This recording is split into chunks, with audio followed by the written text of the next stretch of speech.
Magandang araw mga ka-horror at welcome back nga palang muli sa aking channel. Meron nga lang pala akong gustong ipakita sa inyo na picture at ito kasi yung isa doon sa naghamon kay Commander Bantugan na gustong ipatesting yung R72.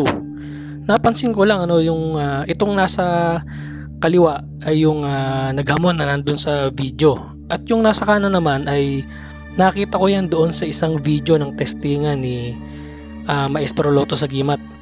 So ibig sabihin pala mga ka-horror na yun palang paghahamon ng dalawa na yon ay halos scripted at alam talaga ni Maestro Lotus kasi kasama niya nga yung yung nasa kanan na yan kapag ka nag-testingan sila ng R72 kung saan nagpapabaril tong si Maestro Lotus at ito pa nga yung bumabaril yung nasa kanan na yan.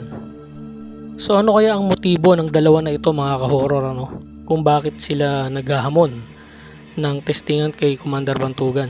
Siguro para magpa-hype lang at kasi may bagong gawa yung kanilang channel so para lumakas yung channel nila or utos ito ni Maestro Lotto Sagimat, so hindi natin alam, kayo na po ang bahalang humusga. So ito yung video mga ka-horror at panoorin nyo. Confident naman kami na ipapatesting namin ito. May hinihintay lang kami na kasi kailangan din namin ng budget pagpunta dyan para hindi naman masyadong yung one namin. Kung sakali hindi siya babasa yung budget kahit pauwit.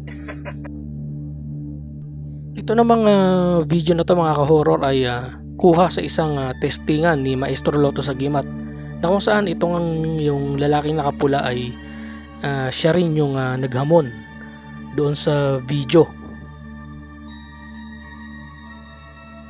So ano sa palagay niyo mga ka-horror? Isa nga ba yung tao na to?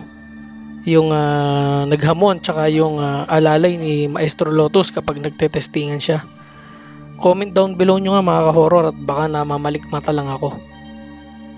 Hanggang dito na lang mga ka-horror at samahan nyo akong muli sa mga susunod ko pang mga video patungkol sa agimat.